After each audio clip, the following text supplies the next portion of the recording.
Hi everybody and welcome to Pyjama Teacher video 8 and happy Friday if you're watching today. So on a Friday in school normally we start with a fun assembly in the morning, so we get to do Star of the Week, and then after that we come into class and we do something called dough disco, where we get Play-Doh and we roll it into different shapes and just warm up our hands. I'm going to put a link in the description below. That's the video that we normally use to warm up, and then I'll put another one as well in case you want to do a bit more. And then after that we're going to do some handwriting.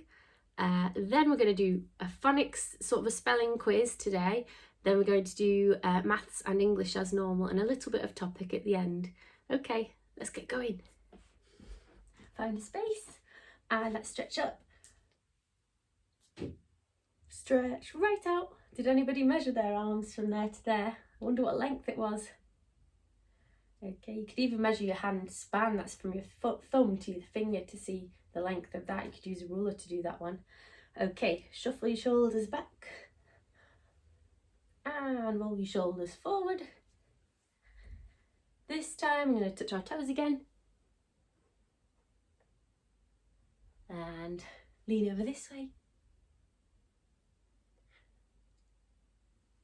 and lean over that way. And shake your hands. For this next bit I'm going to grab my Play-Doh. So if you are doing the dough disco, that's fine, we'll just do a mini one here. Just grab your Play-Doh and see if you can work it into a kind of sausage shape. Like that. Can you turn your sausage shape into a circle? It's kind of like a donut shape. There you go. Can you squish it? Really small squish. Squish. And then squish it onto one of your hands like this, and we're going to have a dance party. Woohoo! Just like on the dough disco video. Hey, hey, hey. And let's splat it to the other side. Do a little dancing party with your fingers. Hey, hey, hey. And then we're going to pinch all the way around your dough. Pinch, pinch, pinch. How quick can you pinch? Pinch, pinch, pinch. It looks a bit like ravioli now, mine. That type of pasta that's filled in the middle. And squeeze it again. Let's squeeze and twist. Squeeze and twist. And squish back together. Squeeze and twist. Okay, can you roll the ball now? Whoops, I dropped a little bit. Who can make the smoothest Play-Doh ball?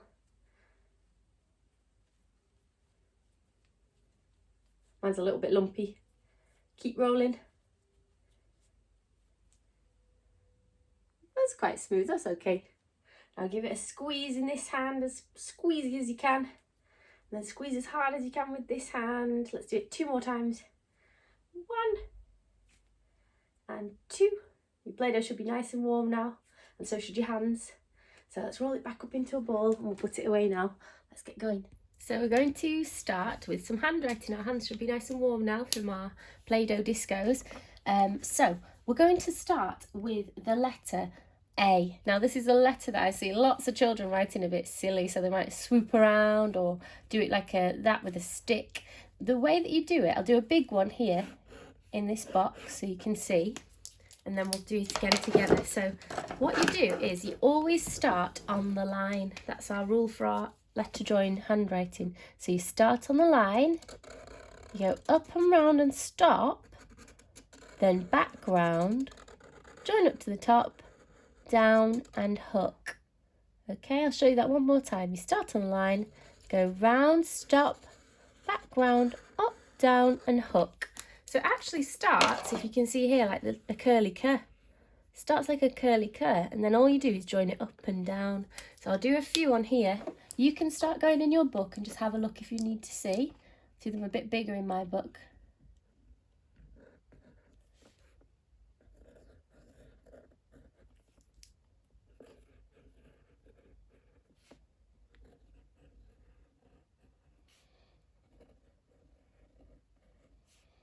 Okay, have a little go at the letter A. After that, I'd like us to try another letter. So you can pause the video if you're still doing the letter A, that's fine. You can do a few rows of it even, until you think you've got it really perfect. The next letter we can try is the letter D. So you start on the line, go curl around just like a curly cut again. So you start like a curly cut, go up, down and hook. Oops, mine isn't very good. Can you see I've got this big gap between those two lines? Really, we should go up and then straight down the same line. So I'll show you another one on here. You start like a curly cut, go up, straight down and hook. Oh, that one's a lot better. Well done, me. Woohoo! See, it's all about practice. The more you practice, the better you'll get. So on here, start like a curly cut, up, down and hook. Always start on the line as well.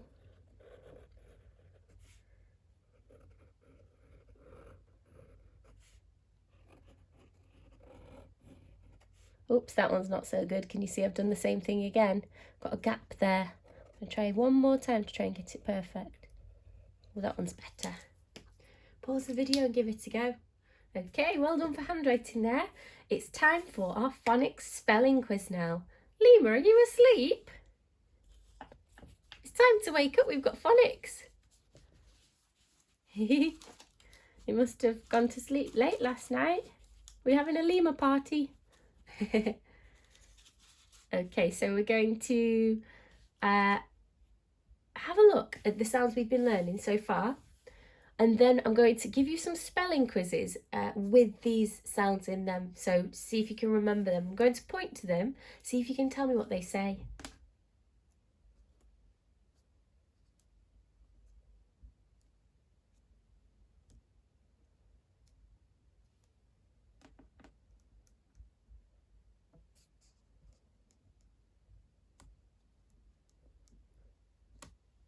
Okay, let's do those together. Or, air, ow, today, some, friend. Okay, I'm going to cover these up now so we can't peek. Try and cover your book as well if you've got your learning from this week, because some of those words might come up on our spelling quiz. Okay, so your first word for the quiz today, oh, I've just said it actually, your number one is today. So you can write a number one in your book, and next to the number one, can you write today?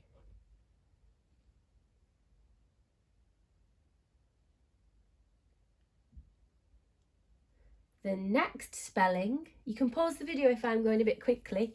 The next spelling is the word some. Like some people like chocolate. I think most people do actually. Some people like chocolate. Not everybody. The next spelling is friend. Friend, will you be my friend? Number 4 is fork. Eat your dinner with a fork. Fork. The next spelling is card. We sent her a card on her birthday. Card. Card. Number 6 is the word fair. That's not fair. Fair.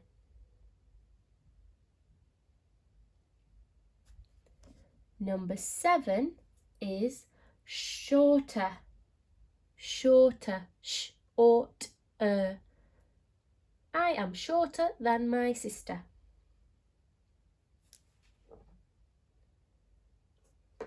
The next one, number 8, is her. Her.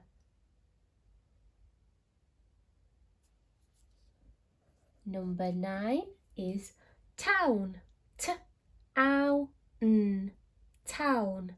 Let's go to town today. And number 10 is burn. I like to watch the fire burn. Okay, pause the video if you haven't quite finished. Okay, so now that you've had a little go to do those, I'm going to run through the words one more time so you can just have a double check, and then I will write them down for you to see. So the first one was today, some, friend, fork, card, fair, shorter, her, town and burn. If you're still not finished, just pause it now because I'm about to put the words on the screen, okay? So here they are. Here's the spellings for today. It's T-O-D-A-Y. Give yourself a tick. Some, S-O-M-E, some. Friend, F-R-I-E-N-D. Friend spells friend. Fork, F-O-R-K, fork. There's our or sound. Card, C-A-R-D, card. There's the R sound. Fair, F-A-I-R, fair. Air sound. This was really hard. S-H-O-R-T-E-R, shorter. We've got the or sound and the sound in that one. Her, H-E-R. T-O-W-N spells town. And B-U-R-N spells burn. So this quiz was out of 10. So let's write that as a fraction. How many did you get right out of 10? Write the number on here. If you got 10 out of 10, write like that. If you got 3 out of 10 like this, or 6 out of 10 like this, tell me what number you got out of 10. And if it's not 10, have a look at the cheeky word or words that tripped you up, and let's give them a bit more practice from now on. Well done.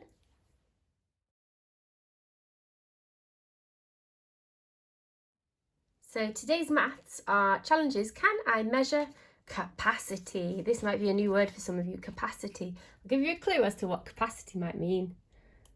What can you see there with Lima? He's got a jug full of water. Capacity is the word we use to measure how much you can fill a container, so how much a container can have inside it. So what is the capacity of this jug? Well, up here, once it's full, it says 1000 ml. Can anyone remember what ml meant on our Play-Doh video? It means millilitres. So that's 1000 millilitres on there. If you go down to the bottom here, it says 100 millilitres, 200 millilitres, 300 millilitres, 400, 500, 600, 700, 800, 900, and instead of saying 1000, you say 1000 millilitres. I'm going to zoom in to see if you can tell me how many millilitres my jug is full at the moment. It's a bit tricky to tell, but there's 100, 200, 300, 400, 500. How full is my jug at the moment? It's exactly on the number. It's actually 600 millilitres full. Okay, if it was up to there, how much would it be? It'd be 700, 800, 900, 1000 millilitres. Wow! In your book, can you draw 1, 2, 3, 4, 5 cups? We're going to start with a practice activity where we're going to be drawing. Now you can take a different colour. What colour shall I use today? I think I'm going to use yellow. So I'm going to get my yellow and I'm going to fill these jugs to different capacities. So I'm going to fill the first one. Actually, I'll put the first one as empty. So we don't actually need to colour any of that one. Empty. The next one, I'm going to fill a quarter. So a quarter means if you split it into 4 parts, it would be filling one of those 4 parts. So I'm going to write 1 quarter full. This is really hard. If you find this one hard, don't worry, because this is a tricky challenge. I'm going to put that one in a box because it's extra tricky. This next one, half full. You might find this one okay. Half is when you just chop something into 2 equal parts. So half full will be 2. If you split that into 2, just colour 1/2. But because it's water, it'll be at the bottom because water doesn't float right up there, leave a gap. So that's going to be half full. This one's another very hard one. This is a tricky challenge. 3 quarters full. So that's really hard. If you split it into 4, that would be 3 of them coloured in. So I'm going to put that one in a box. That's extra hard as well. And then for the last one, can you colour it in so that it's completely full? Have a go at that one now and I'll show you what mine will look like in a minute. So this is what my picture looks like. So we've got empty cup there. This one's 1 quarter full, half full, 3 quarters full, and a full one. Miss H has sent out a really nice maths activity this week where you can cut and stick these instead of colouring them. And there's also a lovely PowerPoint activity on there as well if you want to follow that plan. Okay, what we're going to do now, once we've done this, is we're going to have a little bit of an experiment. So I've got a couple of different containers here, and then I've got my main container that has water in there. So I'm going to try and fill the containers and just have a bit of a play, really, being really careful not to spill the water because I don't want to get it all over the house. So I'm going to take the water, thanks Lima, I'm going to take the water and I'm going to pour it into my smallest little jug to see if I can fill it all the way to the top. So this one goes up to 500 millilitres. Do you think that this water will fill that? Let's have a check. So remember, this one had 600 millilitres. I'll see if it fills it all the way up to the top. Oh, it does. Fantastic. Yeah, it fills it right to the top. I'm going to really carefully pour that one back in now because I don't want to spill it. So which one has a greater capacity? Is it the smaller one or the larger container? If you said this one, you're correct. Do you think this water will fill up this little plastic pan? Oops. What do you think? Do you think that will fill it up? Make a guess in your head and let's have a look. I'll pour it right in and we'll see. Oh, it doesn't quite fill it up. If you have a look there, still got a little bit left. So which one of these two has a greater capacity? It's this one, isn't it? That one can hold more liquid or more water inside it. So this one's got a greater capacity. So if I was to put these in order, I'd say this one has the most capacity, the greatest capacity. This one has the next greatest capacity. And this one has the least, doesn't it? Because it's the smallest container. Have a play around with these in your house. You can use mugs, you can use containers. Just ask your adult for help first. You can even try to fill things halfway as well. So I know that 500, this is a bit of maths, 500 is half of 1,000. So I've filled up this jug to 500. So that one is now half full. Okay? Have a little go and see if you can make these come to life by putting them into containers. Good luck, everyone. So we've been excited for this one, haven't we, Lima? Are you giving us a thumbs up? This one's going to be good for English today because you get to make an evil baddie. Remember our little letter from Minnie the house sprite who wants us to make a story for her to help her get to sleep? Well, today, in our story, we get to create a villain. So in the Three Billy Goats gruff, who was the villain? Let me just see. So we had our three goodies, didn't we? We've thought of our three goodies. Mine were Lima's, which is a bit bent now. You may have also done a story map. So if you look on here, who was the villain in our story? Dun, dun, dun. It's the huge, disgusting troll. In your story that we're going to write for Minnie, you can change it a bit. So you've got new heroes. Mine are the lemurs. And you can make a brand new baddie. Remember as well, because it's a fairy tale, it can be a magical creature. So it doesn't have to be something that really exists, like a bear or a lion. It can be anything you want. So you can invent a monster today. All I'd like you to do is, I'd like you to draw your monster. Maybe think of some adjectives to write around him like I've done. Huge, disgusting. You could have miserable or slimy or fierce. And then underneath, we're going to write a description about this creature so everybody knows what they really are like. So on your page, I'm going to do mine in pencil, I think, so I can just have a bit more control over what it looks like. Sometimes if you write with pen, it's hard to, well, you can't rub out mistakes. So I'm going to do a box. You can always ask an adult to draw you a box. And at the top, I'm going to write the word wanted in capital letters. So wanted is a very strange word. W, A, N, T, E, D. And I'm going to put an exclamation mark after it so it makes it like a shouting thing, like wanted, instead of just wanted. So we've got wanted, W-A-N-T-E-D, wanted. And then underneath, I'm going to use the lines in my book. So you can do this, or if you're on a sheet of paper, just get your adult to draw you some lines. On here, I'm going to draw a really gruesome creature. I'm going to make one up. He's going to have 3 eyes and a great big snout. I'm going to give him horrible teeth. Ooh, he's a bit spooky. And he's going to be drooling as well. And I'm going to give him a horrible floppy tongue.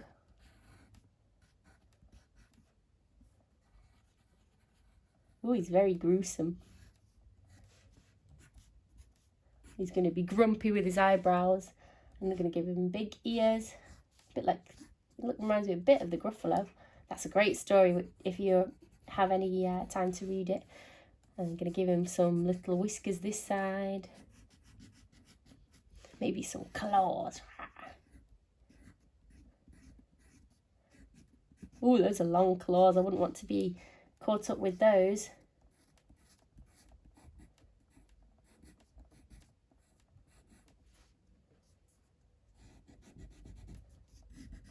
And then I'm going to give him a big belly. Okay, so there is my gruesome monster. I've given him a big belly as well. And maybe I'll give him a triple tail.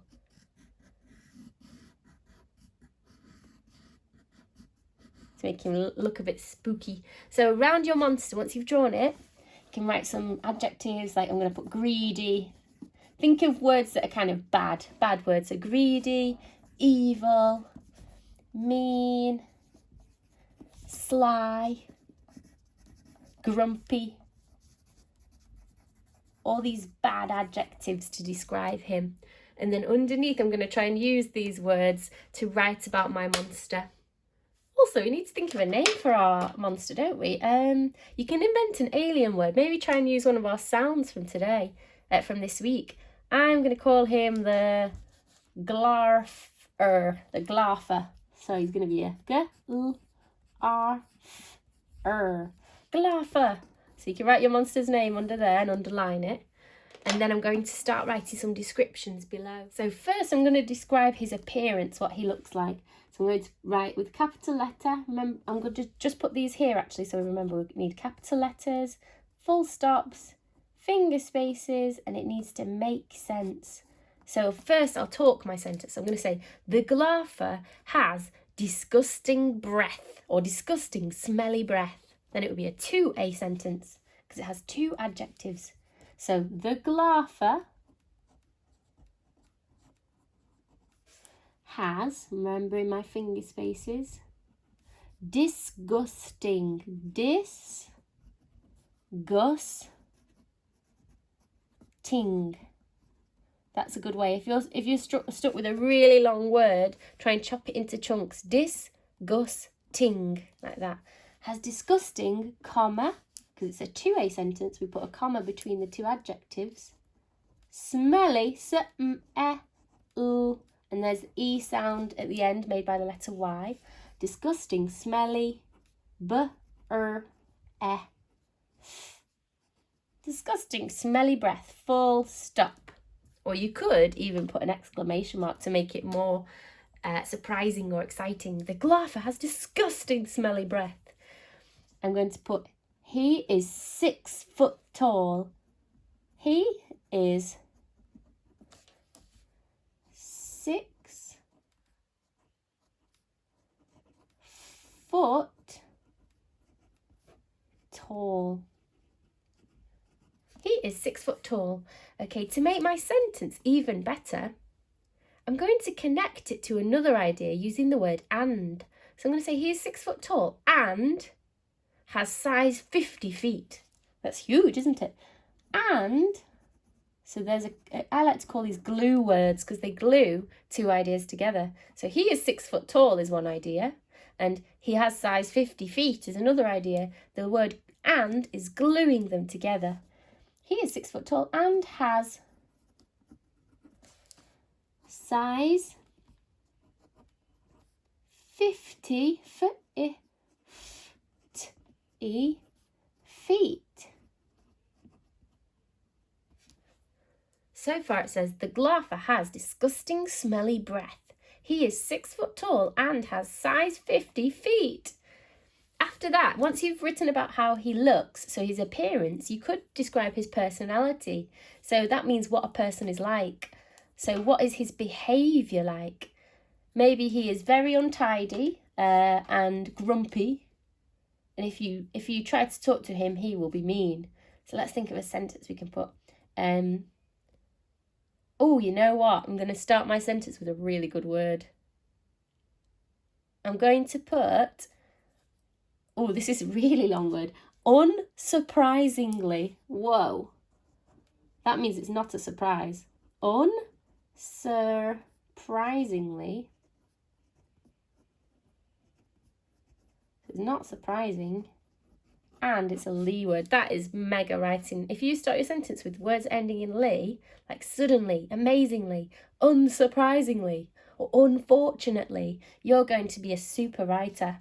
Unsurprisingly, the Glaffer is a big meanie. Instead of big, actually, I'm going to write a better adjective, because big is good, but things like huge or colossal are even better. The Glaffer is a gigantic meanie.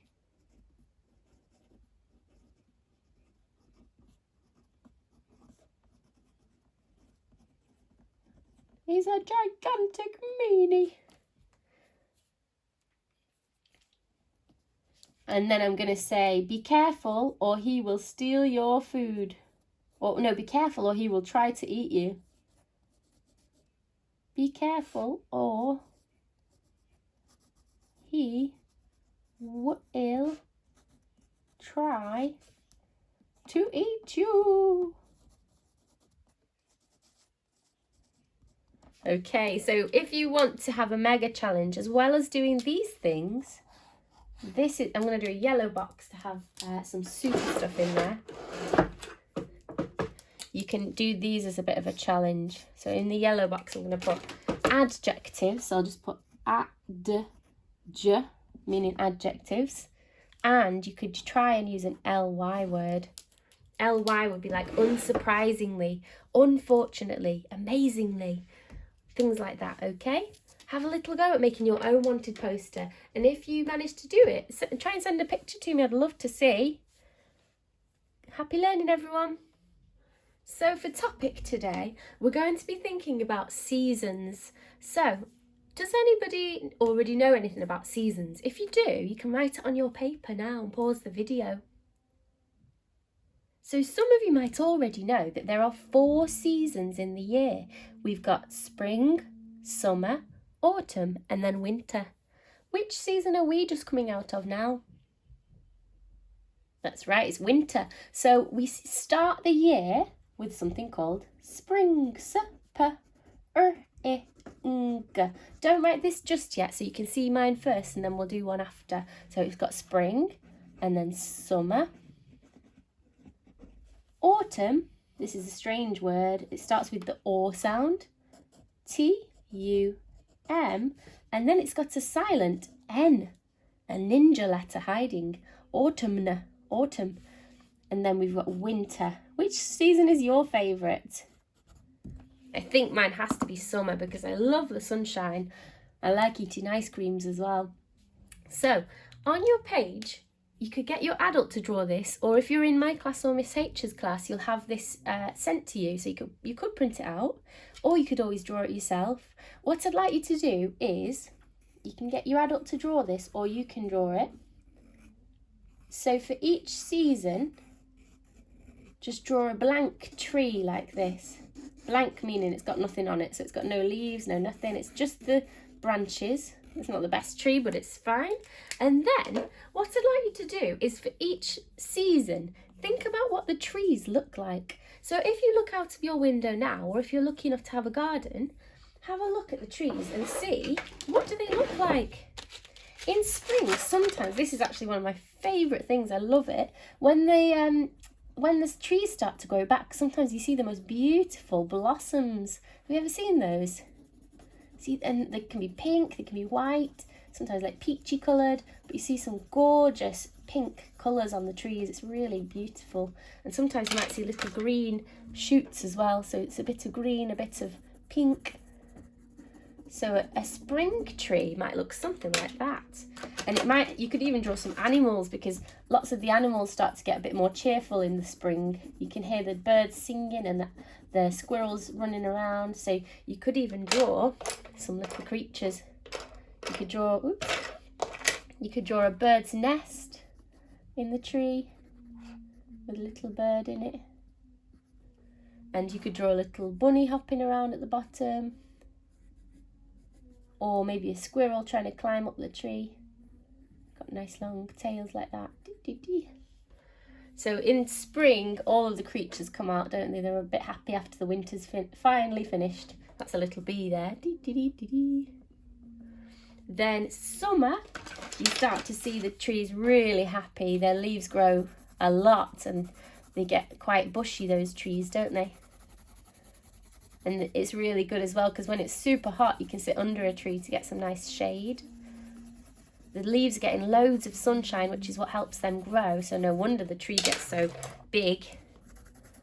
You might even start to see some fruit growing on trees. So if you've got an apple tree or something like that, it might start to ripen some apples.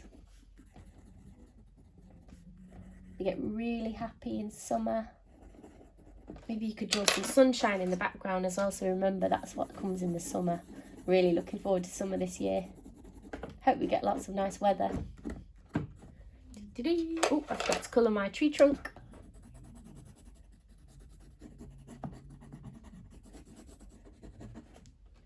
Okay, for autumn, it's quite a beautiful season really, although it's sad that the leaves have to go. Can you remember what actually happens to leaves in autumn?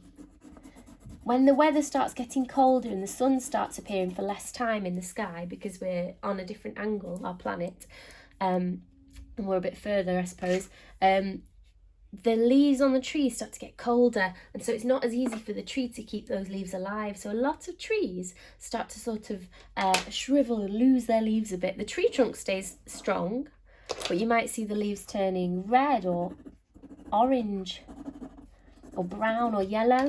So we use those colours to try and show that. And they all start flying around, and eventually you'll see them on the floor near the tree. So one of the fun things to do in autumn is to crunch those leaves under your shoes. Who's ever crunched a leaf? Oops. Sometimes there's a few green ones left over.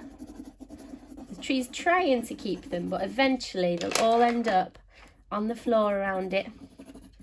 And it's actually quite a nice thing, because all those leaves start to rot, and they go into the ground and they help other plants to grow. So they fall down, they start to rot, they go into the soil, and then new seeds in the spring that come out can grow using all of the nutrients and all the good things that were in those leaves. So although it's a bit sad that the leaves disappear, it's quite a good circle and a good cycle.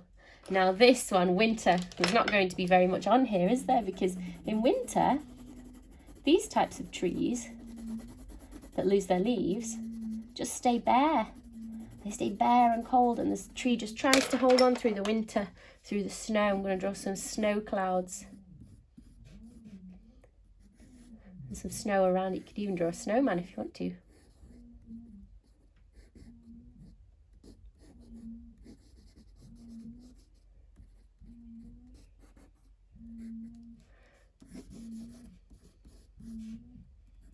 Like that. So somebody might be, you could even draw somebody playing with snowballs. So the trees themselves start to get really bare in the winter. So now we've got our little sequence here. You can see all the different seasons. We've got spring, summer, autumn and winter.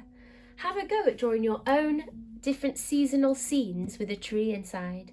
If you do have a garden, you could even try and draw something in your garden in spring, summer, autumn and winter. Have fun, everyone. That's all for today, everybody. I hope you've enjoyed your time at Pyjama School today. I'd still really love to see photos of you and your learning if you don't mind sharing those. Remember, we've got Twitter and now we've got Facebook if you want to share. My class, we've got the class blog as well if you want to share anything. It'd be really lovely to see and to share with your class. Apologies for the squeaking in the last little bit of the video. My neighbour's doing some DIY, so it should be quite exciting to see what they've come up with while they're inside. I hope you all have a lovely weekend and I can't wait to see you all again on Monday. Keep in touch. Bye!